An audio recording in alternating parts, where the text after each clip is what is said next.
Virtual Racing School was developed to provide support to the next generation of sim racers.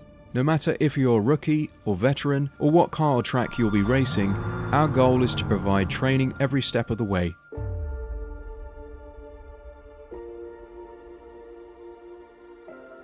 We found that iRacing can be quite difficult without proper training. There needed to be a way to prepare for on-track racing. With VRS, you can literally learn from the best sim racers in the world, including 4-time NASCAR iRacing World Champion Ray Alfala. And Ray Alfala is a 4-time champion of the NASCAR Peak Antifreeze iRacing Series. 3-time iRacing Grand Prix World Champion Martin Kroenke. Martin Kroenke becomes a 3-time world champion. Rallycross World Champion Mitchell de Jong. Mitchell de Jong is now champion for the iRacing Rallycross World Championship Series. And many other top sim racers. Data packs include everything you need to start learning. Our World Championship coaches create the data packs by setting a hot lap or a series of fast laps for you to compare, analyze, and replicate. Data packs also include a tutorial where the coach points out techniques they use to hit the fast lap. This gives you access to the latest driving techniques and setups before you even hit the track. Sign up for a free account and download the VRS telemetry logger. With this application running seamlessly in the background, your laps automatically start syncing to the VRS website. From there you can analyze and compare 2 laps of your choice, whether it's your data, the coaches, or your teammates. VRS will automatically target improvement opportunities so you can get up to speed even faster. VRS also makes it easy for you to request and schedule one-on-one or group coaching sessions. These sessions can range from 30 to 90 minutes, and you can select the car, track, and setup combination of your choice. Visit virtualracingschool.com today to sign up and get started.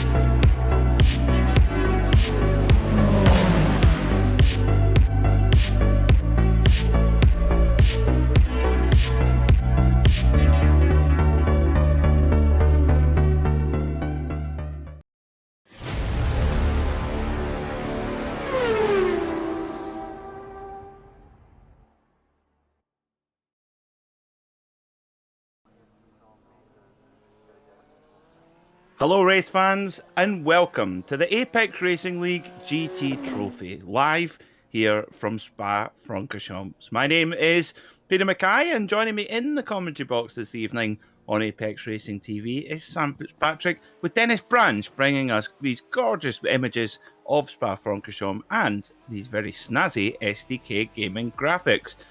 Sam, we're coming into the business end of the championship now, just 2 rounds to go including this one, and the question is, can anybody catch Gaten Anger? Absolutely. He's been so strong throughout the season, so consistent throughout, and he does have a little bit of an advantage at the moment in the championship. 26 points clear of his closest rival, Kenny Reasons. If the Gaten Anger we've come accustomed to over the past pretty much 2 seasons does turn up for these last 2 rounds, I think he will have a very strong chance, but could still go negatively for him because, of course, we've got such a competitive order out there. That we do, yes, indeed. And of course, we've seen the Lamborghini Huracan, which Gaten Anger has been at the wheel of, has not necessarily been the outright quickest vehicle. That honour has really gone to the BMW M4 GT3 over the course of the season. However, it was a little bit more even last time out, with more of the corner speed coming into the fray. But here at Spa, it's got such a balance of fast corners. There's some slow ones as well, but I think actually the Lamborghini should be pretty good here with these medium to high speed corners, Sam. Yeah, that'll certainly be the place where it can really thrive. I think pretty much all the cars should be fairly good around here. Maybe the BMW can really be strong up the Kemmel Straight and the Blanchimont as well. So it should be a good round of the championship. Of course, compared to maybe Red Bull Ring, which we visited earlier on, that was really quite one-sided. I think the top 6 were all BMWs, but it should be a decent balance tonight. We've also got the Amateur Championship as well, which is still alive, albeit it is going very strongly at the moment for this man, Juan Manuel Cajea. At the moment, he's got a championship lead of 24 points heading into this round, so pretty much the exact same lead as Anka has in the Pro Championship. So Cajea ahead of Cargier and Jason Hodgson, albeit that championship's a bit more volatile. I think there's often incidents, particularly off the start, amongst those amateur drivers, so there could be a few changes there. Cajea really needs to keep it up, but it has been a brilliant season from him so far to have that bit of a lead with 2 rounds to go. Indeed, yes. We're, of course, at the moment, we're in the middle of our 10-minute qualifying sessions, which does have to include an outlap, which is well over 2 minutes here at Spa-Francorchamps. So, actually, the drivers, now, will they just about fit in for... now, will they? No, actually, they won't. Only 3 flying laps will be able to be submitted here in this qualifying session. And as we were talking off the air, Sam, the track limits has always been a talking point here at Spa, but it has got just that little bit easier over the last few weeks. Yeah, they've got new sensors. Does iRacing, rather than measuring where the middle of the car is, you can imagine that's by far the easiest place to kind of measure whenever you're simulating the cars. They can actually measure whether all 4 wheels are off the circuit now. So around parts of the circuit, there are some new regulations in terms of how far out you can go. Blanchimont is certainly one of them. Also coming out of Les Combes as well is a place where that will be monitored. Now, I'm not 100% sure where the limits are. I think you just got to keep 1 tyre on the curbs and you are not going to get a 1x. I expect the drivers to be pushing that right to the limit. Let's see if anyone can execute it well on the exit of Les Combes. Yeah, this is where that's the challenge, is being able to go right, especially in qualifying, to go right to the very limit of what is allowable without stepping over track limits. Because if you, unlike in the real world, the minute you step over track limits, that lap is invalidated. Now, we do see Stuart spotting drivers occasionally doing it, but in iRacing it's an automatic system. So as soon as you step over it, you get an instant response, and that's your lap over. So in qualifying, can turn it into quite a high pressure situation. And here in the Apex Racing League GT Trophy, we've been blessed with a really chunky grid of cars. So if qualifying doesn't go right, Sam, you've got a lot of work to do in the 60-minute race. Yeah, and with the fact that it is just a single race, that's pretty much your chances of maximising your result gone. I mean, in other series, for example, when we had Alton Park in the Mazda Cup Championship last night, we had Caleb Hydes qualifying down in 15th place, but he won race 2 and race 3 because he benefits from the reverse grid places. In this series, it's just 1 hour-long race. So yeah, if you do mess up your qualifying, it can be very costly. It's probably the most important qualifying session of any of Apex Racing League's events. As the first lap times are about to come in, I think that final corner is another place where you got the all 4 wheels off the track limits. And yeah, a few drivers coming back to the pit straight away after that lap time. A few drivers deciding to continue. And it's currently Sven Newman at the top. Poulet in 2nd place. Marriott now moving up into 3rd position. But so many more lap times to come in. And yeah, quite a divide in strategy at the moment. Poulet and Anger deciding to return straight back to the pits after that first lap to get a new set of tyres. That's interesting, yes. I suppose the theory for 1 out lap and 1 hot lap is certainly more prevalent here at Spa, because if there is deemed to be only 1 optimum lap in any given tyre, then yes, it's here at Spa that decision is kind of made for you. A shorter circuit like Lime Rock Park, for example, you'd maybe have 2 or 3 optimum laps, but not here at Spa. Looking at Kieran Smart on screen in his Audi R8, our AM class champion in the Wave Italy Prototype series, but switching from Prototype to GT.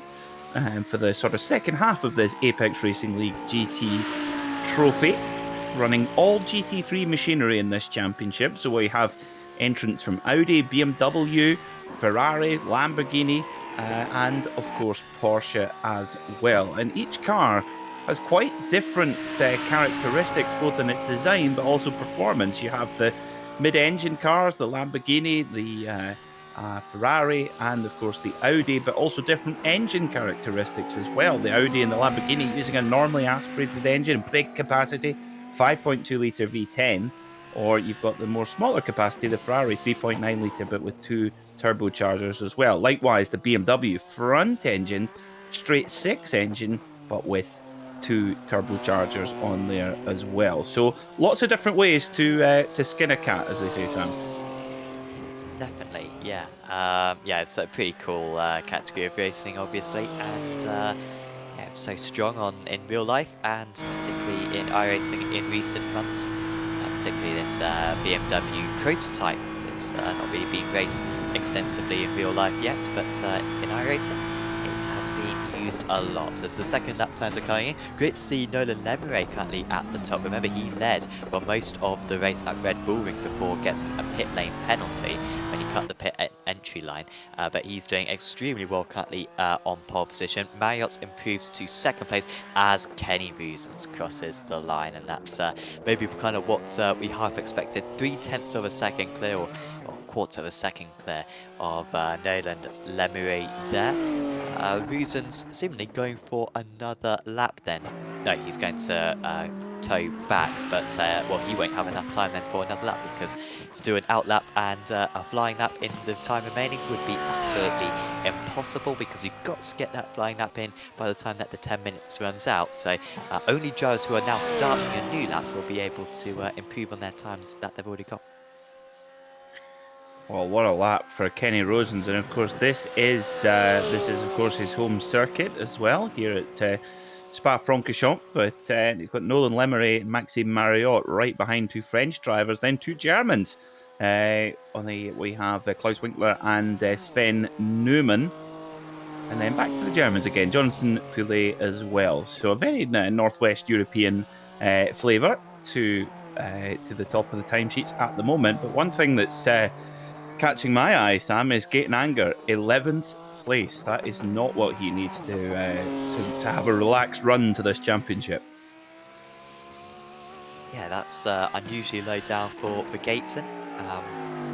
8/10 of a second off the pole position time, and he's actually behind a couple of Lamborghinis as well, so you can't really blame it on the car. You've got Fletcher just in front of him, and you've also got Jonathan Poulet. However, Anger did pit straight after his first time lap, so this is only his second lap here, Anger, and so this could be quite a hefty improvement. And so far on this lap, he had personal best Sector 1, Sector 2, Sector 3. I don't think he improved in Sector 4, but as long as he can cross this line, I think this will put him up probably into the top 5 or 6, honestly. Now comes the 138, the defending champion, the championship leader as well. Is he able to at least get into the 16s? He is, but not by a big margin. Moves up to 7th position, and that is now top of the Lambos, as Poulet actually improves. So Poulet is now top of the Lamborghinis. Great lap there from Jonathan Poulet, and brilliant stuff there from Gaten Anger to pull that lap time out the bag when it was needed. And 8th position now, 4th row rather than, well, he was going to be on the 6th row as well, so definitely gets him up there in the leading pack. Of course, here in the Apex Racing League trophy, we have 60-minute races, but with a pit stop. Now, on a full tank, these cars would be able to just about make that. However, the fuel capacity is reduced to 60%. As Nolan Lemeray takes the pole by, now do the quick math, just under 400ths of a second, right at the last moment, got over the line with no time to spare at all. But yes, a pit stop will be required, but we'll talk about that as the race begins. Nolan Lemeray then knocks his teammate off the perch by 35 thousandths of a second. Kenny Roosens will start on the outside of row 1 now. Maxime Marriott and Jonathan Poulet will start on row 2 with Carl Winkler, not Klaus, I called him Klaus earlier, I'm sorry, Carl Winkler with Amaury Bondwell rounding out row 3. Sven Newman will start from 7th, followed by Gaten Anger, Corentin Collignon, and Brandon Tabone rounds out the top 10. Mick Palich will start from 11th, with Mark Fletcher alongside on row 6. On the 7th row of the grid will be Pascal Stix and Hakon Grebstad, followed by Tom Dadswell, Anders Ankerson, Dominic Engel, Oysen Hereford, Alan Carigier, and Josh Wiggins rounds out the top 20. Juan Manuel Calleja, our AM-Class Championship leader, will start from 21st, followed by Jason Hodgson, Kieran Smart, and Dave Erden rounds out row 12. Starting 25th will be Guillaume Esoltani, Aaron Smith on the 26th spot on the grid, followed by Phil Reagan, Angel Pedrero, Steve Brown, Andrew Bremer, Richard Gefenku, Yuri Pepine Evers, and Paul Robson rounds out our 33-strong grid of GT3 machinery, who now begin to prepare themselves behind the Porsche 911 pace car, just on the exit of Blanchimont. So a very, very short tour behind the pace car here, Sam. Yeah, well, it's slightly extended compared to normal because we're using the classic pit lane for this round of the championship. In fact, actually, it might be the endurance. I guess that would make more sense. So the start-finish line, or the green flag, will be waved as they're heading down into Eau Rouge. If we were having a standing start, we would be lining up between La Source and Eau Rouge. So this is going to be a little bit of a weird start, and wait to see how the drivers react to it, because the pace car will come in where you'd expect it to at the final chicane, but Lemery will probably hold the field, or at least he should hold the field, all the way through La Source and coming out, and then he will put his foot down. So watch out for this race start, because there could be confusion amongst the drivers, albeit they have already been warned. Yeah, good call, Sam. And of course, if any driver has to serve a drive-through penalty, 16 incident points for that one. Well, that is a long old trip through there, a very punishing penalty indeed. So it will be the pair of Valkyrie Esports BMWs who will lead us away. They will control the pace of the field. And likewise, you can see they're just holding the front row at the moment as well. Nolan Lemery is the pole sitter. He controls the pace. His teammate Kenny Rosen's right beside. And really, Kenny Rosen's, he needs a win to keep his championship hopes alive. And really needs Gaten Anger to have a poor day at the office. So will he get any cooperation from his teammate Nolan Lemery? We're approaching the green zone now, if you like. We wait for all of that horsepower to be unleashed down towards Eau Rouge, one of the most famous corners anywhere in the world. Here at Spa-Francorchamps, green, green, green. We are racing, and Kenny Rosens is gone. Well, there's your answer.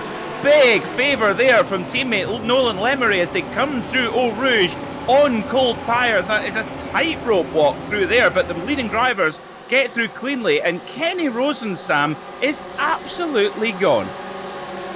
3 wide now for second position. In fact, I would see 4 wide if the track was wide enough. I'm sure we would have done, with Lemery trying to hold on to second position against his own teammate. But well, it's a good start for all of those teammates off the line. The course sim racing trials as well, all very close to one another in that kind of 5th position range. Anger with a strong start. He's up 2 places up into 6th position, so he'll be delighted with that one. There was so nearly a huge wreck at the start. Lots of drivers near the back of the order went very early. The front runners hesitated for the when the green flag came out, and somehow he didn't get a huge pile-up. I think everyone is still running. That's a modern miracle right there. Yeah, very, very, very good. We have seen that throughout the season with there's been really good respect, particularly at the race starts, for these Apex Racing League GT trophy drivers. As you can see, the headlights are on, and some of the cars have closer to, so we say, road specification headlights, but the cars like the Lamborghini have got a full Blackpool illuminations at the front as well, with lights all front, side and middle to make sure that the view ahead is as clear as possible, but also to make life particularly difficult for the car in front as well. So we will be going into darkness here at Spa-Francorchamps, so there's another challenge for the drivers to handle, and of course a pit stop as well, compulsory pit stop to be served at some point during the race. That pit window will open up about 20 minutes into the race or so. Now, we've got someone off at, Guillaume Esoltani off at Blanchimont, and a handful of other drivers as well. Yeah, that was all looking very messy. Evers and Robson, I think, were the drivers going off the track. Meanwhile, Newman is trying to get past Tabone. We saw Newman start that move on the outside into the chicane. It didn't quite work out for him, however. His teammate Paluch is right on his tail, side by side into Eau Rouge and then over the crest at Radion. All BMWs, so not much of a difference in their straight line speed. Mark Fletcher is the Lamborghini, fourth in this train. They really are getting detached from the drivers ahead. It's again Tabone just putting his car where he needs to. There is a tap there, and it's going to allow one of his teammates to move through. Meanwhile, another one of the Corso Racing drivers, Pascal Stix, has a spin, but has Paluch finally been able to get past Tabone? I think he has done. So Tabone being tapped by Newman allowed Paluch to get past the pair of them. Pascal Stix had a separate incident just behind him. That car seems quite damaged. That does, yeah. It looked like he got a bit of a bit of an arty-barty with the rest of the field came through there at Les Combes. So not a good start to the day for Pascal Stix. Sven Newman, his teammate, in the top 10 at the moment, but he's another driver who needs a big chunk of points to help his championship charge, to keep himself in with a shout.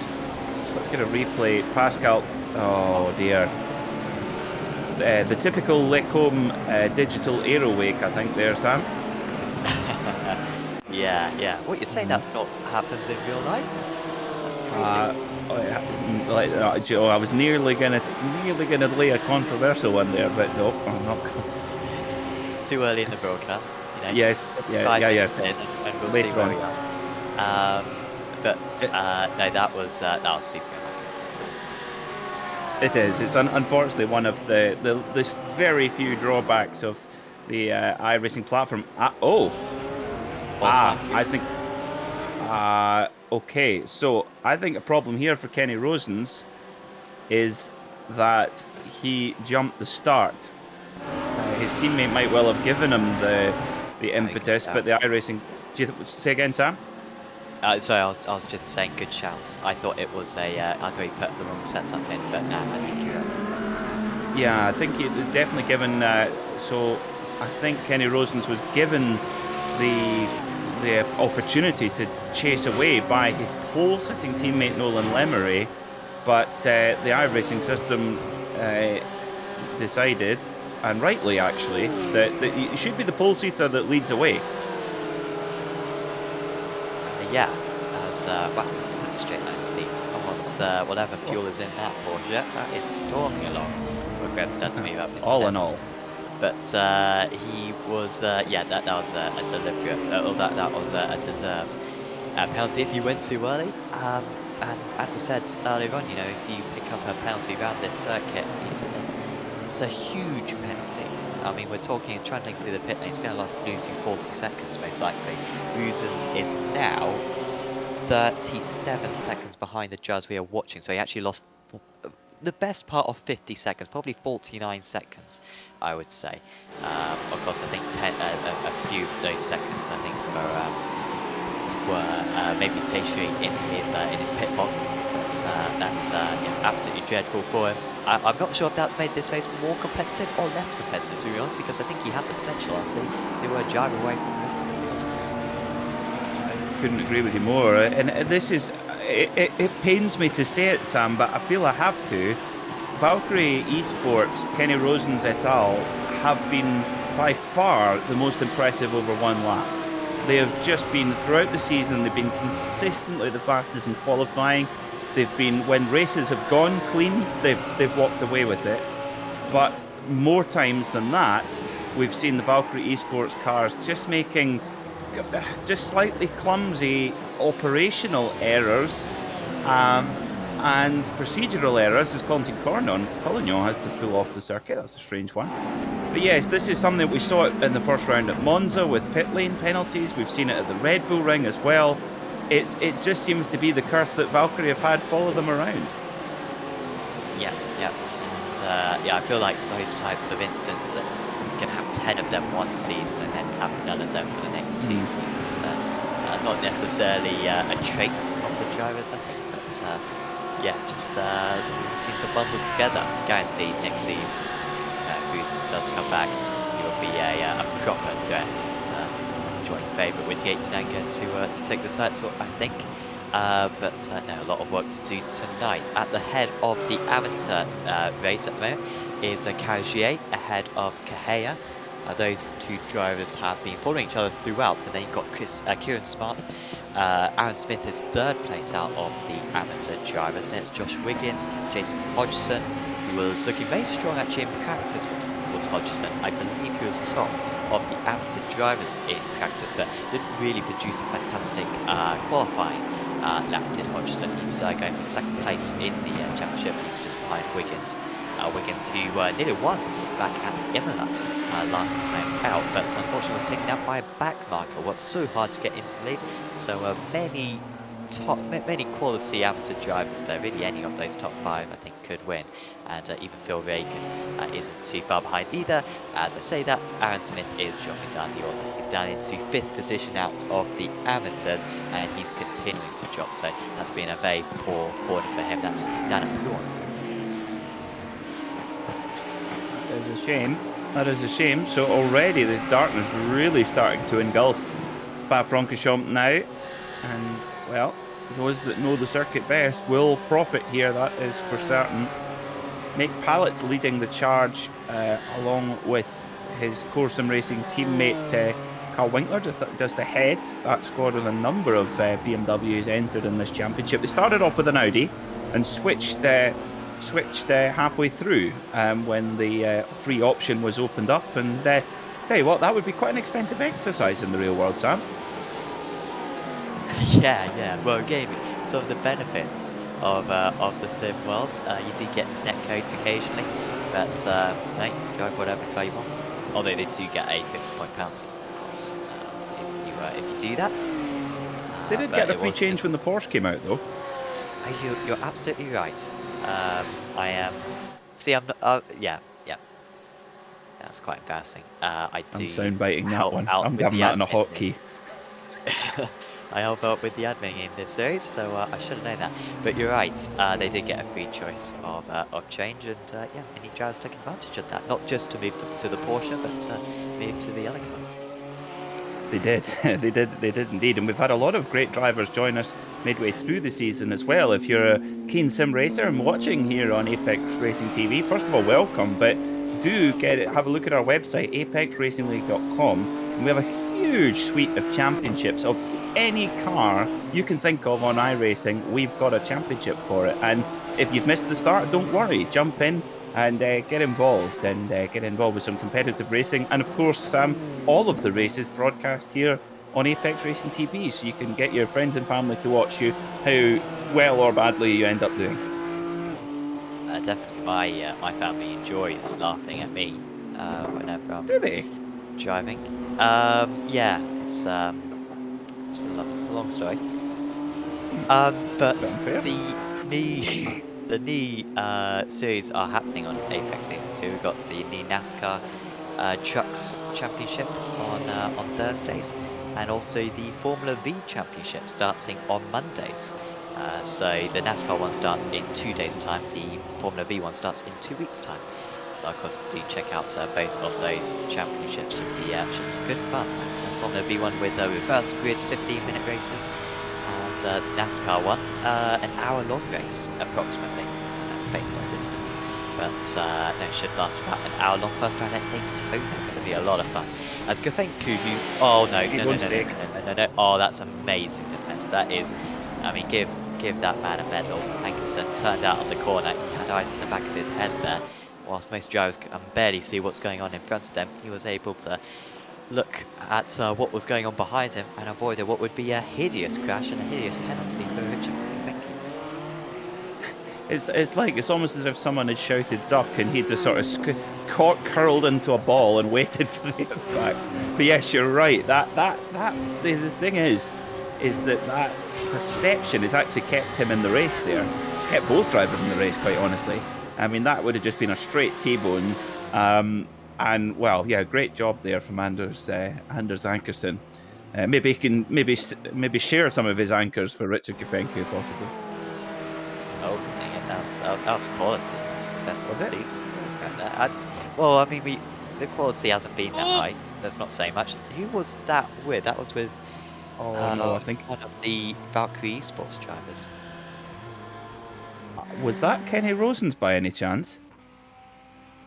Oh my word. Okay, Sam, we're getting confirmation. It's Kenny Rosens. So he was dealing with obviously drivers that he's not used to racing beside, and got into a bit of a tangle there with Andre Brema, and that little connection there, he just thought, okay, enough's enough. Well, if you can hear the air floating out of a balloon, unfortunately that metaphor is apt at the moment. And that's probably going to deny him the chance of getting second place in the Pro Championship. There are some prizes for them, and a trophy as well. I mean, don't forget the trophy. Some very nice trophies. I swear the drivers are often quite miserable, but once they get their hands on one of the trophies, they really do perk up. But that would mean that instead, second place in the championship looks as though it might go to Sven Newman. Maxime Marriott might promote a place, and Jonathan Poulet, who is Gates and Anger's teammate, might be able to move up into the top three. What an amazing championship that would be for a Pi A competition if they could occupy 2 of the top 3 spots in the championship this season. So yeah, it could have some connotations, could that disconnect. Well, it was certainly, I think it was a voluntary disconnect, that's for sure. There for Kenny Rosens, I think he's throwing the towel in. So never mind. Let's have a look at the front, because we've got some superb battling going on at the front. Amaury Bonduelle leading the way for a Valkyrie Esports 1-2. So all is not lost for the Belgian squad. Nolan Lemery right behind, and they're starting to gap Maxime Marriott in third, who's in the fiercely forward racing Porsche 911 GT3R. So 2 BMWs followed by Porsche, followed by a Lamborghini. So 3 manufacturers in the top 4. I would say that BOP just about right. That's superb, isn't it? Very good to see. That's Fletcher versus Wiggins versus Smart. Fletcher had an issue, and apologies that I think I missed the Fletcher issue, because he was running up in the top 12 at one point, but it dropped back. I think it's just got past both Wiggins and Smart. I think they're all very close to one another into La Source on this lap. Wiggins still doing well there, up in the top 3 out of the AMS. It's still Kahea right on the back of Carrigier. Those 2 have been absolutely nose to tail for this entire race. Probably saving a bit of fuel is Kahea right now, which should help him quite a bit. Could enable him to go 1 extra lap on fuel later on, which can be a slight advantage as well if you take a bit less fuel come your pit stop. This is a very close pack as well. Anger has cleared away in 5th place from these drivers, but you've got Winkler, Paluch, teammates of course for Core Sim Racing, and then Tabone and Newman. Newman is another Core Sim Racing driver. I think certainly Paluch was able to get past Tabone earlier on, but Newman is still yet to make that move. He's very close though, and this would be an ambitious move. Here he goes up the inside, by far not the move done yet though, and he will have to probably work away at this one for a couple more corners yet. Great lap there from Nolan Lemery, 2:17.3. Carl Winkler in 6th position, just putting in his personal best as well, 2:18.0. Wow. These Valkyrie Esports BMWs at the front of the field, forging ahead. Amaury Bonduelle leading the train with Lemery right in the draft, and they're still continuing to put some gap between themselves and Maxime Marriott in third. And Marriott's been knocking on the door all season long in that fiercely forward Porsche, Sam, and a little, plenty of time left to go in this race. 45 minutes to go. Plenty of time for him to put a charge up. To see Sven Newman pull off a lovely move. Couldn't get it done at the outside of the final chicane, but he can through Les Combes, and he's finally up to 8th position. Wasn't being really held up behind Tabone too much, but race winner already this season, I believe 2 race wins for Newman, and had a real strong turn of form in the middle part of the season. Looked like he could really challenge Gates and Anger for the title, but unfortunately for him, had a poor Brands Hatch round and then a bit of an underwhelming Imola round as well, which kind of ended his hopes. I expect him to be on a charge. 9.5 seconds off the lead is Newman, got his couple of teammates further up. But yeah, you're right about Marriott's, very much under the radar so far this season. In fact, I'm not too sure what his best result of the season is for Max Newman. Almost certainly has got a podium so far this championship, but this has been one of his best drives, and he's definitely staying in range. He is losing 0.4 of a second a lap, but this is a very long lap. I mean, around Brands Hatch, that would be the equivalent of less than 0.2 of a second. So, I mean, he's really not much slower than the top 2. And maybe that Porsche's got better fuel consumption, better tyre wear, then we could see him feature later on. Absolutely, he could be playing the long game quite clearly. And here at Spa, you can do just little clever little pieces of fuel saving. Just a little bit of a blend off the throttle through the corners as well. You still carry a lot of speed, but you can just save that little tiny bit through each corner. But great move there from Mark Fletcher up into 16th in class, going past the second place in the AM class of Juan Manuel Calleja, and to get that move done into the bus stop, Sham, you've got to be really deep on the brakes and be able to pull it up and get the move sealed up before the counter-attack comes. Speaking of, well, Amaury Bondwell may be leading this race, but Nolan Lemery is not leaving his boot lid, and Nolan Lemery, talking of fuel consumption, will be using less fuel. Yeah, without doubt. And yeah, you may as well put him ahead at this point, mate, because we know that he's going to have to take at least half a second less fuel, and he's 0.4 of a second behind. So looking very good for Lemery at the moment. Sure, they're in the same Discord as one another. Marriott's in that last lap got a bit closer to those two drivers in terms of lap time. They were all within a tenth of one another on that last lap.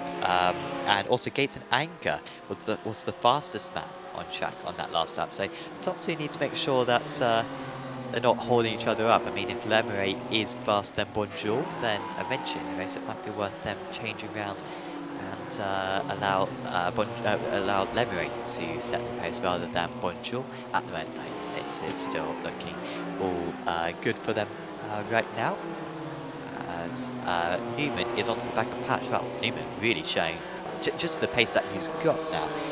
We haven't seen a properly clear lap time for him, because I think on the last lap he had to overtake to Bone, and I guess on this lap he's probably been held up by Palish, to be honest. But I really think he's probably one of the fastest drivers out on circuit. I wouldn't be surprised if these course sim racing drivers do switch around. Well, Sven Newman is the man with an opportunity to get a really strong finish in the championship, particularly with Kenny Rosens now out of the race, and once again not able to deliver on so much pre-race promise. But Sven Newman could also be playing this clever as well. If he's comfortable with this pace and able to minimise his fuel use through that first stint, could be able to pick up the time in the pit stops as well. Of course, with it being such a big lap here, Sam, if you feel like you're being held up, you've also got such a long pit lane here that you could, if you want to get out of a sequence, you can get well out of a sequence at this circuit. Yeah, I mean, I guess if the drivers did come into the pits, they'd probably come out behind all the amateur drivers, wouldn't they? Because the pit lane losses so much as there is the switch then between the course sim racing drivers. But I guess pit lane loss round here, what's going to be a stationary time? About 15 seconds. So Paul Robson actually just demonstrating that he's just come into the pits. So 15 seconds there, you're probably going to lose 40 seconds by trundling down the pit. So best part of a minute that you're going to lose. And at the moment, the majority of the field is separated by about 35 seconds from really Erdan to Bonjour, and then there's a bit of a further gap back to Steve Brown. So yeah, if you did pit now, you would have probably about 20 seconds. If the leader's pitting now, you probably have 20 seconds to the back of the main pack. I wonder if there'll be any. Of course, the drivers, some of them will be working with a spotter, looking for that opportunity to find a little gap in the traffic. But there's other drivers are maybe absolutely delighted the position they're in, especially if you've got a driver who's ever so slightly quicker, but you're able to keep with them and minimise your fuel use, or even better, improve your lap time by the aerodynamic slipstream, the toe as it's often referred to for obvious reasons. Well, this could be how this one plays out here at Spa, as it's now descending into almost complete darkness. But Amari Bondwell and Nolan Lemery continue on, forging ahead, and that gap back to Maxime Marriott is steadied slightly. 2:17.6 for Bondwell, 2:17.7 for Lemery, a 2:17.5 for Marriott. So you're right, Sam. Marriott, he's in this race. He might, although he's not right on the bumper at the moment, he is definitely in the shout. Yeah, it's just the pendulum swinging slightly, and that is so catchable. I mean, 3 seconds really is barely anything, especially with the pit stop still to go. Bad news, I guess, for Marriott is that he hasn't saved any fuel, but this is still looking excellent for him. Oh, did you hear that? Or did you not hear that? That was a bit of lifting and coasting there from Bonjour. Interesting. Maybe he's close to making an extra lap on fuel, and so it's just lifting and coasting. Maybe that explains why they've gone a little bit slower. Sven Newman has just gone past Carl Winkler, by the way, so Newman up to 6th. Well, I wonder if Nolan Lemery is happy with the schedule. And of course, Nolan Lemery now, it's almost like a kind of Tour de France cycling analogy where, Bondwell has been doing the kind of heavy lifting up to now, but Lemery could hop in front, and he's done his fuel saving. He could hop in front and be the domestique, as they call it. Yes, cycling. I think that might be a good plan for him too, because he might be faster as well. I mean, they are coming under a little bit of pressure from behind, so yep, could well be worth changing it around. Or maybe Lemery is going to refuse to change positions. It's getting a bit pricey. That's Smith moving past Hodgson. That's for 4th place after, of course, Smith had a spin earlier on. Although there always comes a point where you have to step out of the peloton and just go for it over the handlebars, bunch sprint style, Mark Cavendish style. That's a sight to behold when he gets going. My goodness me, what a rider!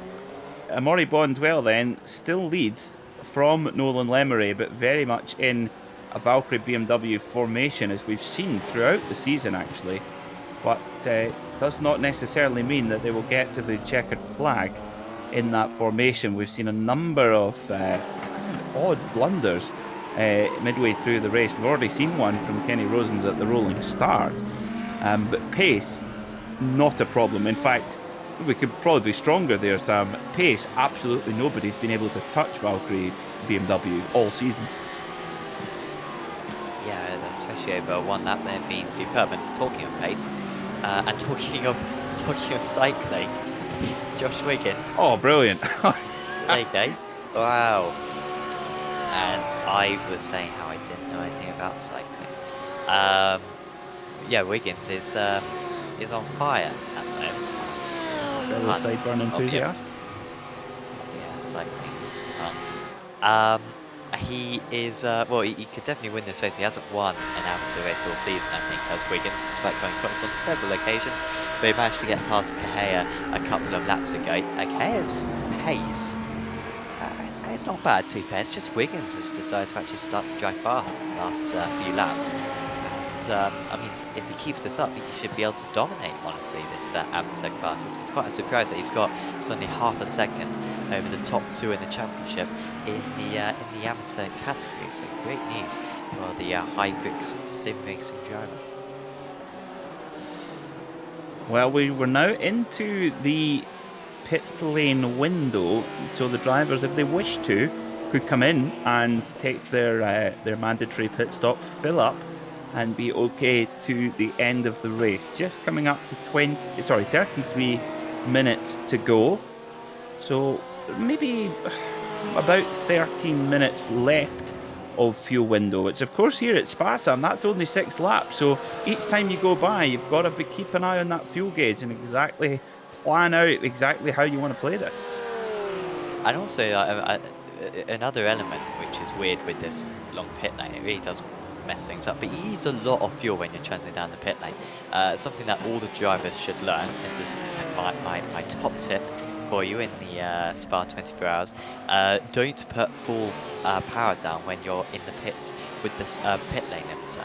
Sure, in real life you wouldn't be using any more power, but iRacing records the amount of fuel you're using by the amount of dots that you're using. So if you push down on the pedal hard, then you will use some extra fuel when you're in the pit lane, and when you're transiting down the pit lane for 50 odd seconds, then that's going to lose you quite a bit of fuel potentially, especially if you type up tighter numbers. So make sure to kind of have half fuel on instead. Yeah, you need to make sure that you have enough fuel to actually go down the pit lane and potentially go back up the pit lane as well, which can often be upwards of probably about a fifth or even a quarter of a lap of fuel. So now you've got to be right on those fuel numbers. Indeed. I think of course, the second part after the kind of very tight right-hand hairpin almost as part of the pits here at Spa, it then gets quite steep downhill. So you could do the typical Scottish fuel save, wallet save trick where you just dip the clutch in and just coast down to your pit box. Yeah, I'm just thinking that well, you're not meant to do that on the roads, Peter. You know, I don't think you should be setting that example. You should be. What about popping it into neutral and coasting? Well, to be fair, as long as you're not doing it on the dual carriageway, you might be alright. I say dual carriageway because in Norfolk we have no motorways. So I barely Does know M1 what not cut through Norfolk? No. Does it not? We A1M? have wagons still, so. Oh, well, you like them when they come in. They're nice. Apart from these smart motorways, they are the exact opposite of that. Are they with the variable? Yes. Yeah. But let's It's just all change about the congestion, isn't it? You may not feel like you're going faster, but you are.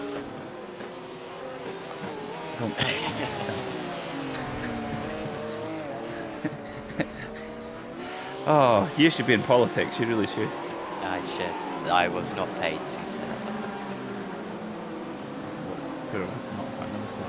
Anyway, Tom Dadswell is sitting in 11th right now, knocking right on the door of the top 10 with Hakan Grebstad, the Norwegian driver, in 10th position. And we've even got Mr. Grebstad's got a fan in the room tonight. Tonight, Sam, Mr. Valhalla, and there's no denying what part of the world he's from. Yeah, change for the lead, by the way. Lemery's just gone through past Bunchul. But no, very welcome to have fan clubs. We love some fan clubs. I know Aaron Smith had some fans. They were quite a disruptive bunch. Maybe the some rebel fans right there. The Smith YT. Yeah. I'm not familiar with that reference. It's maybe a Scottish thing actually. It stands for young team. It's basically yobs. Aha, okie doke, cool. Yes, a gang of yobs. Street youths. They made their presence very well known earlier on in the season. So, but feel free to still message in the chat to indicate your support. We might even show your driver if we are feeling generous. Of course, if you're watching on YouTube, do that. And of course, if you're watching on Twitch, do that as well. And if you're not aware that we do have a Twitch channel, well, we do have a Twitch channel, twitch.tv/Apex Racing TV, where we broadcast all of our races over on that platform. So if you want to head over there, then feel free. And of course, make sure to like this video, subscribe, and follow our Twitch channel as well. as Tabone, who was dropping back early on, he was overtaken by Palich in the early stages, seemingly with a second lease of life. He's right back onto the rear, and Sven Newman has failed to pull away from those drivers as Tabone actually decides to come into the pits. But yeah, Newman at the front of that chain. I thought he'd be able to pull away from his teammates, but they're all kind of staying quite close to one another still. Yeah, they're definitely playing the flying formation game as well. Well, watch out, Sam. All of us jocks are in tonight. We've got Matthew McBride says, go, go, go, Kieran Smart.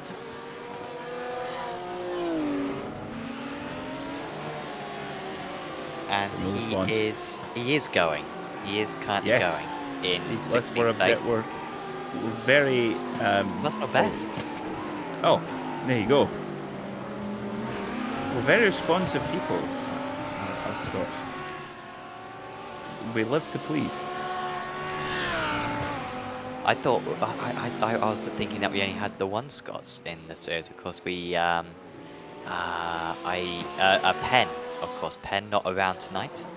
I could see Britain still being represented. Of course, Dadswell up there in 10th place. Wiggins in 11th and Smart in 15th. Yeah, we've got a mix. We've got some St George's crosses with Leon Penn running under the Saltire. Oh God, Sam, we are really getting into it. let's just shut the door on that hornet's nest, shall we? I think it's wise. Fellow home race for Poulet. I had not noticed that. Of course, Poulet Bonjour from this the great nation of Belgium, and he is still ahead. Apologies, of course, he's behind Anger. Those two kind of changed around. I'm not sure if we saw that on camera. But Anger, despite not being much faster early on in the race, really has had more pace really since about the 10-minute mark, so I was able to get past. And apologies, so Newman was able to pull away. I thought it was Newman that kind of train started behind, but it's actually Winkler the train starts with Palich and formerly another driver, as well as Bonjour is into the pit. So Bonjour wasn't able to save a whole lot of fuel. Lemuret, with all those laps behind his teammate, has been able to save an extra lap of fuel, and well, with that personal best, he's really making that advantage pay. And just as that opens up, Nolan Lemuret sets his personal best, but all of a sudden, goodness me, pit lane is like Shockey Hall Street now. It's like Oxford Street. Goodness me, almost the entire field coming into pit lane. So Anders Ankersen carrying on. Does he come into pit lane as well? No. So Anders Ankersen and Nolan Lemuret are really the only two drivers up the front who have been able to make an extra lap go. But it's like a NASCAR pit lane at the moment. Yeah. That's pretty crazy. I believe all the pit stalls will be in the classic parts of the pits, the old pit section, I believe. Erdan has also been able to go a lap further, albeit I know I've got to be skeptical of how far they're going to be able to get. They should be able to do the whole lap, but it is fairly easy to misjudge it, as you see them all line up right at the end of the pit lane. You're going to lose half a lap. I mean, Lemuret is past Pouon already, I believe, and only now is Bonjour getting out to the pit. So that's just how much time you lose. Yeah, a minute, pretty much, that you lose. I was thinking it was going to be 55 seconds, but no, it is the full minute that the drivers lose. Any particularly odd pit stop lengths, Poulet with only 17.5 seconds stationary. That's the shortest stop I'm seeing. But no one being held, so certainly no penalties being given out for any of the drivers, it seems. Yeah, and Gaten Anger just doing exactly what he needs to do. He's actually made up a bit of time there on Maxime Marriott. So Maxime Marriott clearly not able to save fuel at all during his opening stint. Really on full attack throughout the opening portion of the race. RSRC, good to have RSRC in the house, whoever you are. RSRC says Anger La Machine, which I presume means the machine. Great to have Kevin Ford as well in the crowd tonight as well, with Nolan Lemuret now coming into pit lane from the lead. Tell you what, Sam, Kevin Ford is of Apex and Ricmotech fame. Kevin is, you've never seen a man put the virtual clutch of a Ford Mustang FR500 through its paces more than Kevin. Yeah, top driver is Kevin, and of course a superb race organizer. The best.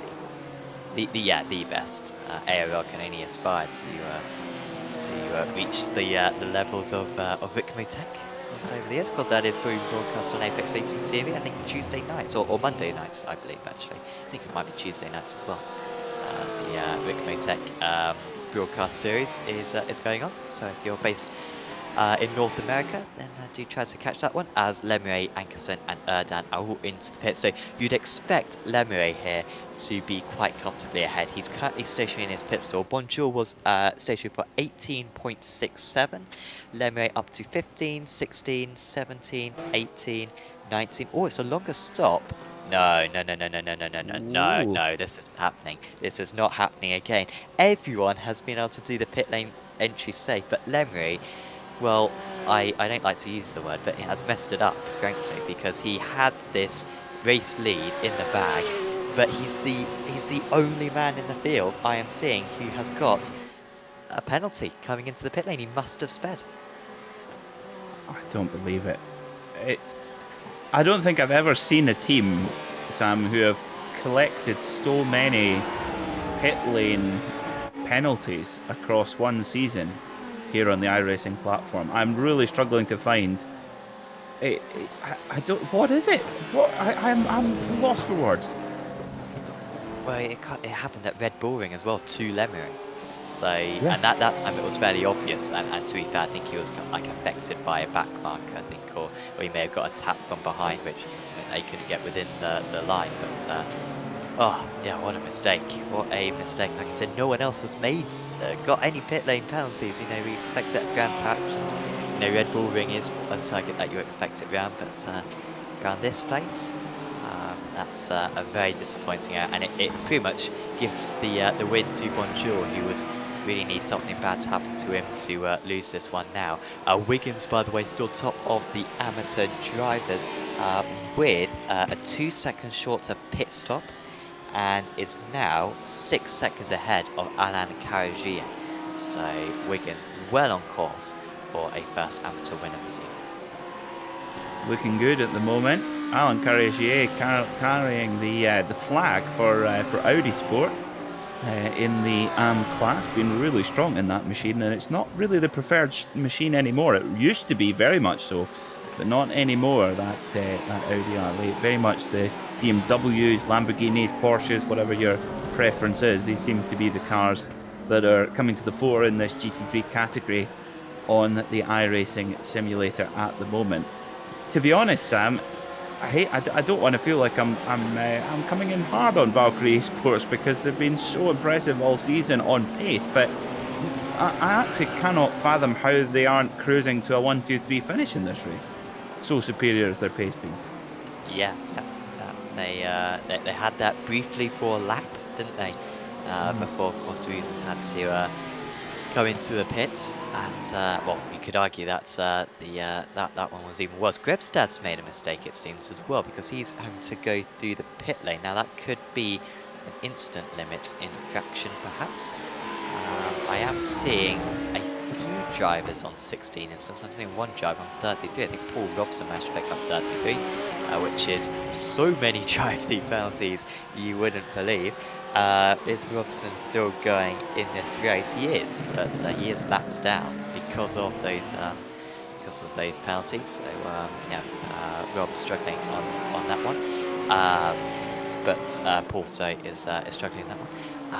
But yeah, that I'm not quite sure what happened there to Grebstad, but expect to see a few more drive-throughs as the race goes on, as the drivers pick up more and more instances. Such a tricky circuit, this to get it round, as we see Dadswell very nearly go over the curb there, but just about seemingly keeping one tyre on the track. And also, just as you were speaking before, Peter, I think we saw Sven Newman passing Jonathan Poulet. So Newman, I mean, what could have been for him? He has been so quick since he got past his teammates. I think he's been the fastest man on track. But he just left himself so much to do. and so he's still 9 seconds off the lead, but I think Newman could perhaps get second place in this race. He's only 2.8 seconds behind Marriott, and on that last lap he was caught to the second faster. Yeah, I think Newman is in a really strong place, and well, getting onto the case of Gaten Anger is really his last shot in the championship battle, and if he can get onto the back of really the inflappable Gaten Anger and try to force him into some sort of error, then you never know. But Newman definitely in a stronger position. There's been a couple of positions come his way, but he's taken full advantage, and Sven Newman the fastest car of that leading 5 at the moment. So what does he have? 2.2 seconds up towards Gaten Anger now. So Newman really on the charge, which is exciting. Whoa. As Anders Hankerson snips the nose off Juan Manuel Calleja there going into Blanchimont. Yeah, that's a scary place to make a move, because it is very much single line. It's the widest corner, particularly on the exit. You're always going to understeer out wide, and so you really got to be well alongside, probably ahead, if you're going to go for that move. And really very cautious there, Calleja, letting pass Kieran Smart as well whilst he was at it. Dadswell, meanwhile, is going to... sorry, this is Gafencu on Dadswell.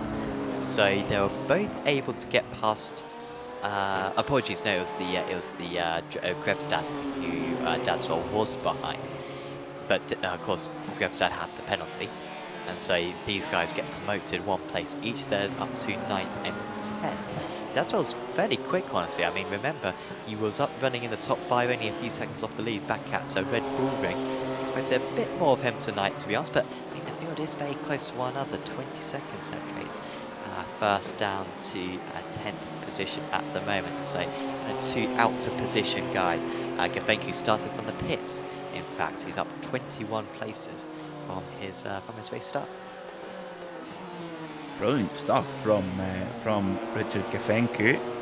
Very impressive indeed. Good drive as well, you have to say, from Amaury Bonduelle to come from 6th on the grid to leading this race confidently at the moment. But one mistake and he will have a whole cast of drivers on the back of him, led by Maxime Marriott. But right behind Maxime Marriott is Gaten Anger. Now, I think Sven Newman on the charge as well. I'm just trying to see, there's a BMW behind Gaten Anger. No, there is a BMW in between. There's a lap down between Anger and Newman at the moment.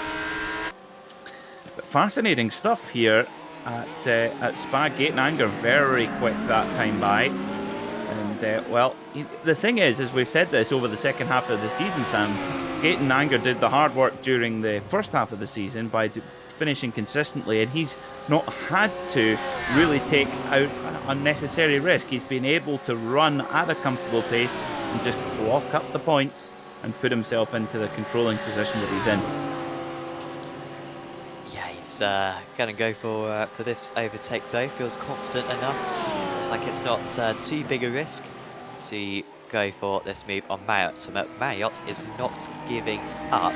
Great respect from the 2 drivers, leaving each other space through Lake Kuma Bay. Narrow corner, of course, and Anger is ahead, and that's a shame for Sven Newman, to be honest, right there, as I think Newman's just made a mistake, actually, at the start of this lap, perhaps.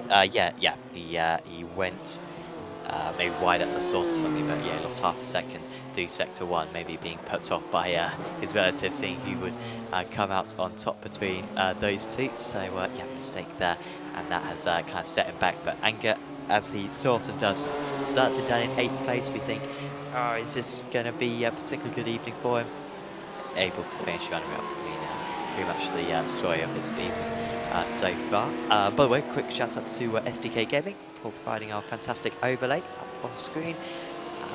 Really is the best overlay you can get in iRacing, is the SDK Gaming software. Also, you can get live timing, which us commentators use, and of course our broadcaster Dennis Branch will be using as well, in order to keep an eye on everything that's going on out on circuit.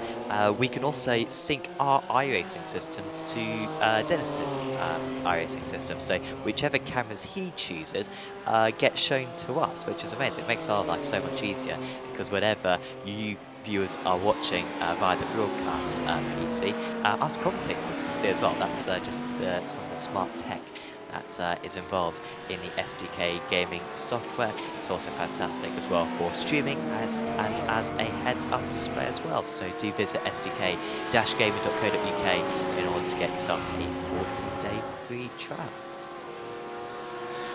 Indeed. It's a heads-up display. You pay big money for that on the options list of some of these cars, on an Audi R8 or a 911 GT3, and a brilliant battle here between Alain Caragier and Anders Ankersen. The difference is Anders Ankersen is not in the AM class, he's in the Pro class, whereas Caragier is currently running second in class at the moment. And I tell you what, Josh Wiggins, he has really opened up the gap since the pit stop, Sam. Yes, that's a contest curse if I've ever heard it, and Wiggins really, he deserves a break because he's had so many situations like this. I mean, Imola was very similar, you know, maybe a slightly smaller gap, 5 seconds ahead, but pulling away, and then a back marker, so a random back marker makes contact with him into Ravazza, which is of course the name of our pizza restaurant, and he had that race win snatched away from him. So I'm not counting on anything. Wiggins isn't leading in my mind until he takes the check back. Well, we shall certainly keep our fingers crossed that everything goes clean and the pace can still carry on, because it's been very impressive indeed for Josh Wiggins. Of course, here at Spa, known as one of the fastest circuits in the world, but it used to be even more fierce. Used to be quite a bit longer than it is now, but also the speeds that they used to get to here in the old days. 1967, Jim Clark qualified at an average speed of over 150 miles per hour. Just let that sink in. 1967, an average speed of over 150 miles per hour. Absolutely extraordinary. The all-time record was set in 1973 by Henry Pescarolo in a V12 Matra, and the average speed 262 kilometers an hour was the pole position speed. Well, that's pretty insane. That's we're around 150 mile an hour average. I think I remember driving the circuit on other simulators in the past, and of course, you know, Imola, we were talking about how gutsy you had to be to drive around that circuit, but maybe this one even more so, because it's more of a road race, wasn't it? Rather than a race circuit, it was just on normal roads, and just carving away through the Ardennes hills. Yeah, it is an incredible place. Is Spa-Francorchamps, full of heritage and history. It's Dominique Engel having a bit of a ding-dong here with, I think, Mark Fletcher. Yes, indeed it is. Dominique Engel. Of course, I found out the other day that Engel is German for angel. So maybe he's got some Robbie Williams on the stereo in that 911 at the moment. Yeah. I thought everyone drove with Robbie Williams in the background, to be honest. That's excellent taste. If he does, it's not helped him in that situation though, because Fletcher has moved ahead. We'll be well clear. He is entertaining us though.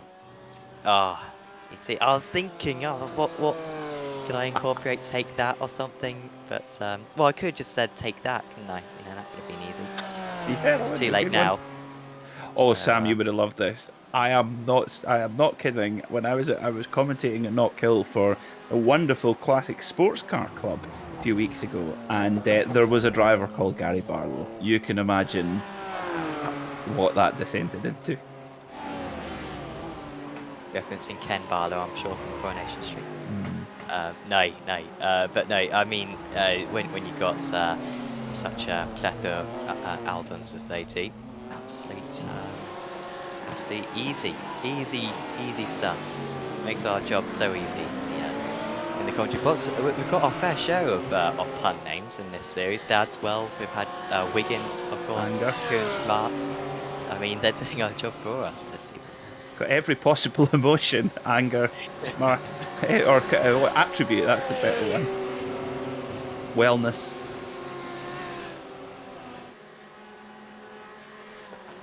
You can see us, but you can hear us both reading quickly down the list of names to see if there's any more. A new man. We've got a new man in as well. I'm still looking. I'm not seeing too many.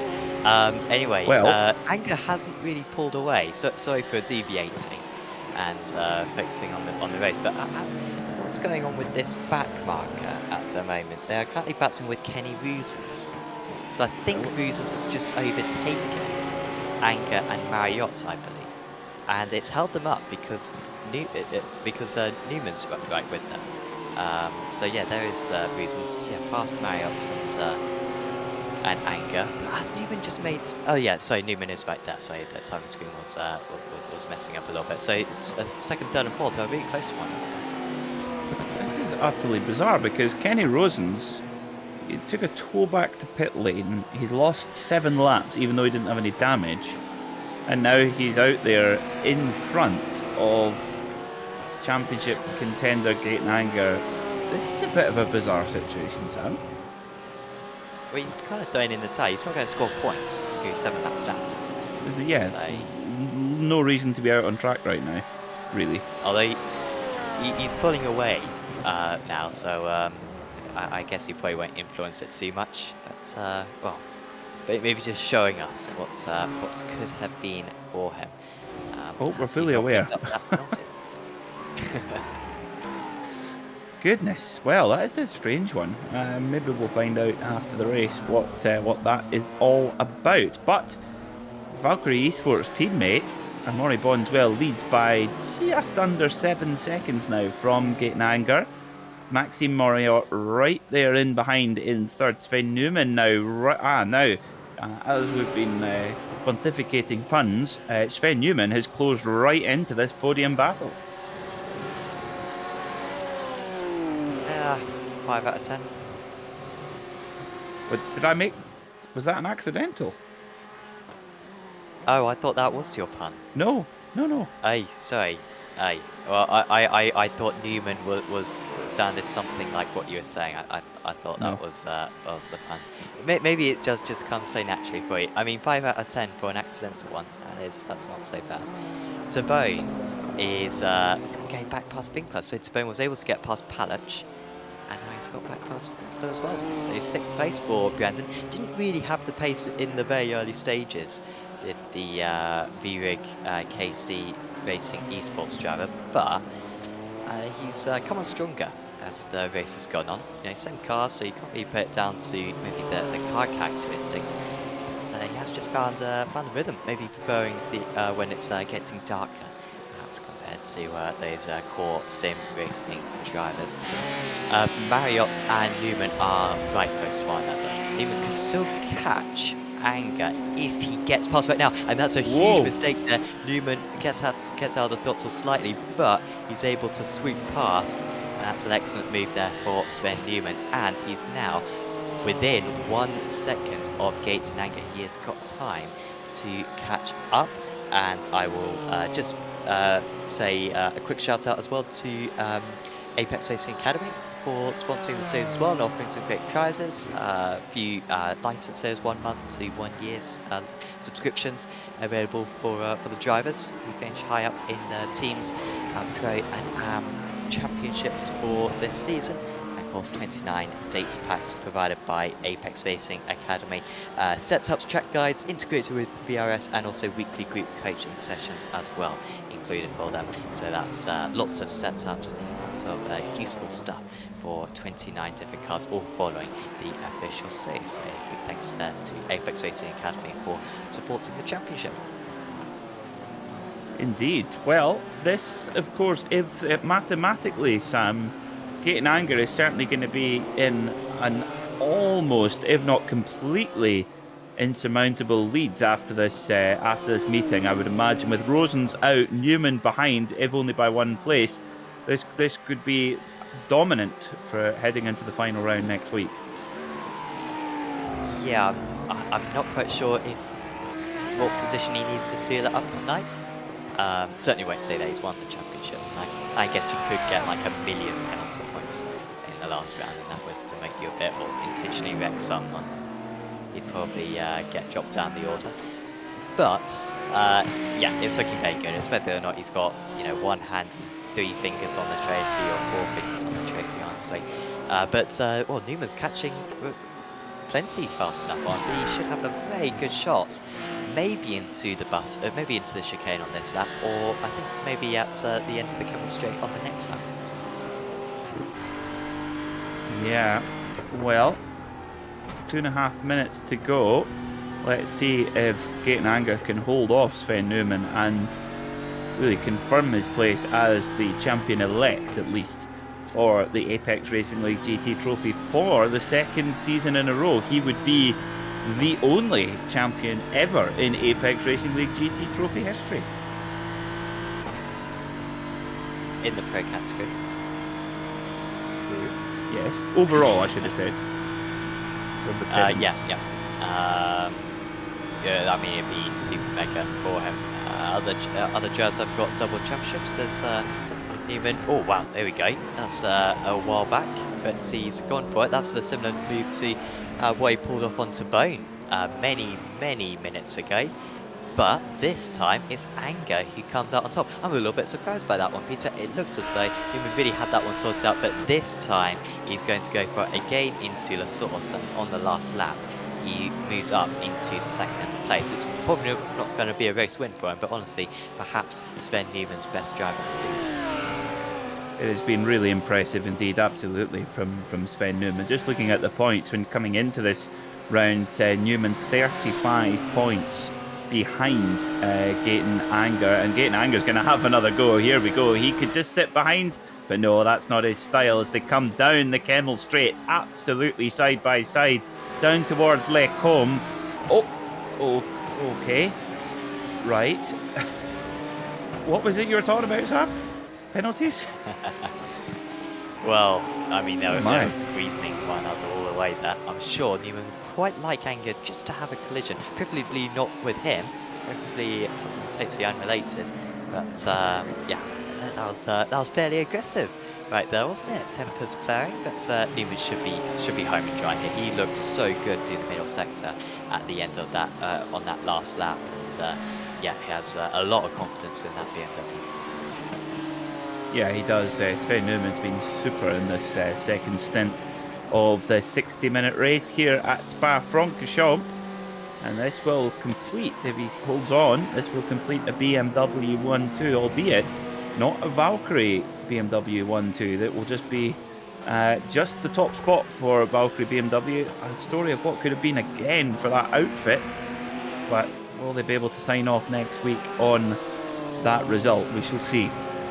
Clock has ticked over the 60-minute mark now. Amaury Bonduelle coming through Blanchimont for the final time. Local race for Valkyrie Esports by Francorchamps Miniatures. A proper home race for Amaury Bonduelle and his Valkyrie Esports team. Down into the bus stop for the final time. Amaury Bonduelle will point the nose up over the line and takes the checkered flag here at Spa. Brilliant performance from Amaury Bonduelle. Sven Newman does get 2nd place at the very last moment. Gaten Anger rounding out the podium once more. Maxime Mariotte in 4th, and Jonathan Poulet in 5th. And Maxime Mariotte once again clocking up those strong finishes, Sam. Yeah, another 4th position. That's going to promote him up the championship. I imagine. Well, he came into this round actually in 4th place, so he's really got a trademark on that position. A man who hasn't really had a trademark on 1st position has been Josh Wiggins, but finally, for what I believe is the first time this season, the Hybrix sim racing driver will take the amateur race win, and it was in dominant style as well. brilliant drive from the 224, and yeah, that's a very good moment in the championship for him. Caragier will probably keep the amateur championship alive going into the final round. I'll cut down the points from 24 to 22 to Cajea, but the Spanish driver having one of his weaker rounds of the championship, honestly, but still 4th position is some solid points bags for him there for Nitro Racing Team. So yeah, congratulations to those top drivers. That was probably one of the most competitive fields we've had actually this season. Often we've had 3 or 4 of them eliminated in the early stages, but we had pretty much all those amateurs stick around for the entire race. It was good to see. That it was indeed, yes. It was brilliant to see so many of the protagonists up the front. But Sven Newman once again coming on strong at the end of a championship as well. It's where will he finish after the final round at the Nürburgring next week? Well, we shall see. Nürburgring GP though, Sam. So no need for the drivers to go and have to start swatting up on Nürburgring corner names. Yeah, and a bit of a shame because that circuit is immense to drive. Yes. In particular. To commentate on, maybe not quite so great, but to drive, it's an absolute ball. But the GP circuit isn't too bad as well. I mean, as long as you have a decent break between each time you visit it, it can be pretty fun for the drivers, and maybe a circuit where Anger's Lamborghini might be a bit more in its groove. A few more corners, few shorter straights around that track, so he might fancy his chances a bit more to end his 2nd championship win with a victory, just as he did last season at Watkins Glen. Yeah, indeed, and I think with the Lamborghini, of course, there's some heavy braking zones as well, particularly into turn 1 at the Nürburgring GP. I think the Lamborghini could really come into its own there as well, but the curse didn't stick, Sam. Josh Wiggins getting that N-Class win. Really well deserved. Yeah, that's yeah, like I said, very happy for him, but I think very happy for everyone. I think everyone realises just how good Josh has been this season, particularly in the amateur category. I think some of his rivals have probably wondered what's happened to Josh each time, but he has done the job tonight, and well, he's running out of fuel. You can see him spluttering along there. Don't think he's going to have enough fuel to do any donuts, unfortunately. Maybe that was what he was going for by not coming into the pits, but well, at least he gets to flash the lights. That battery has still got some power in it. Thanks to Virtual Racing School as well for sponsoring this championship. Of course, Virtual Racing School with over 50 data packs. Road and oval racing is covered by them. That includes, stock cars, single-seaters, prototypes, absolutely everything really on the iRacing platform. And those include setups, track guides, some fantastic data analysis software, and one-on-one coaching with some of the best drivers in iRacing. So do check out Virtual Racing School in order to improve your on-track performance. So confirming your winners then for the Apex Racing League GT Trophy penultimate round, Amaury Bondwell wins by 4.1 seconds from Sven Newman, with Gaten Anger finishing in 3rd, rounding out the podium once again and putting himself almost into an untouchable position heading into the final round at the Nürburgring. Maxime Marriott was 4th, another great drive for the fiercely forward driver and top of the Porsches. Jonathan Poulet rounds out the top 5 with Brandon DeBone, Carl Winkler, Make Palich, Richard Gefenku and Tom Dadswell rounding out the top 10 for the pro drivers.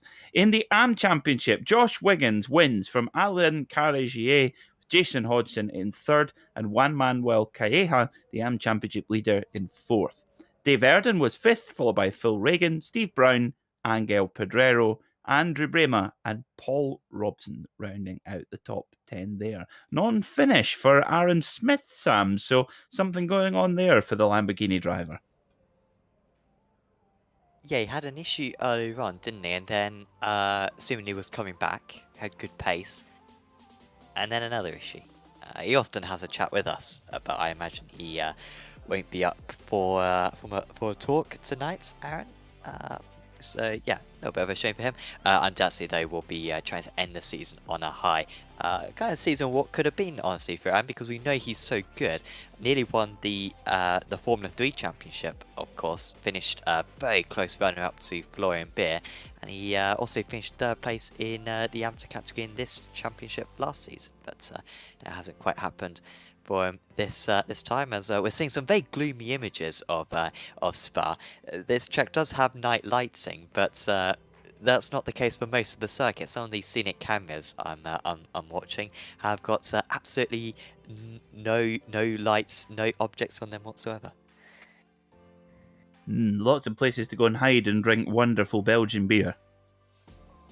And eat waffles. Yes, indeed. And eat chips. The chips. The chips in Belgium are just brilliant. So I didn't know they had good chips until you told me. So that's when I visit Spa one day. That will be my go-to. Undoubtedly, it's pretty cool how some of the buildings though are lit up, illuminates this track, and of course the drivers. This is really good preparation for the drivers because they've had that transition from evening into night.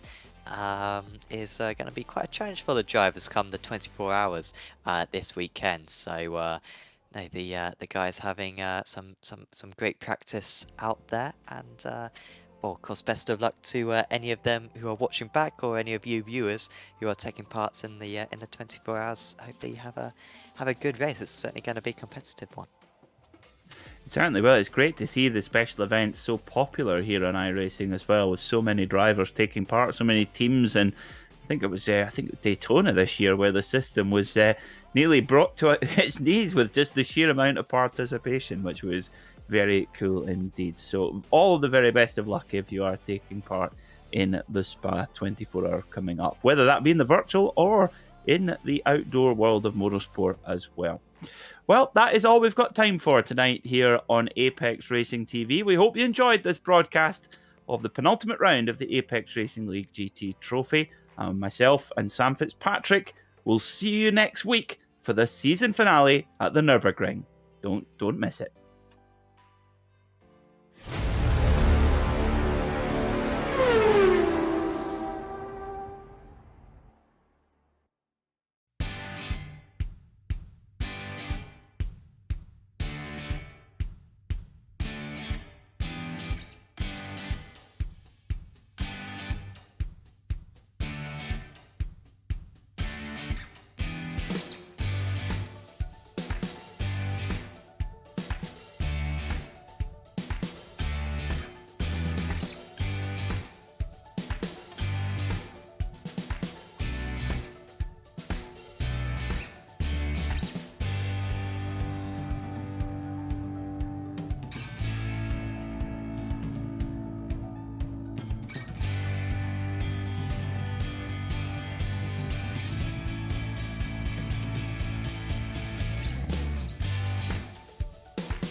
Virtual Racing School was developed to provide support to the next generation of sim racers.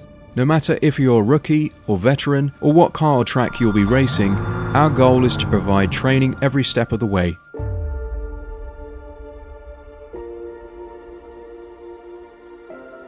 We found that iRacing can be quite difficult without proper training. There needed to be a way to prepare for on-track racing. With VRS, you can literally learn from the best sim racers in the world. including 4-time NASCAR iRacing World Champion Ray Alfala, And Ray Alfala is a 4-time champion of the NASCAR Pekin Freeze iRacing Series. 3-time iRacing Grand Prix World Champion Martin Kroenke, Martin Kroenke becomes a 3-time world champion. Rallycross World Champion Mitchell de Jong, Mitchell de Jong is now champion for the iRacing Rallycross World Championship Series. and many other top sim racers.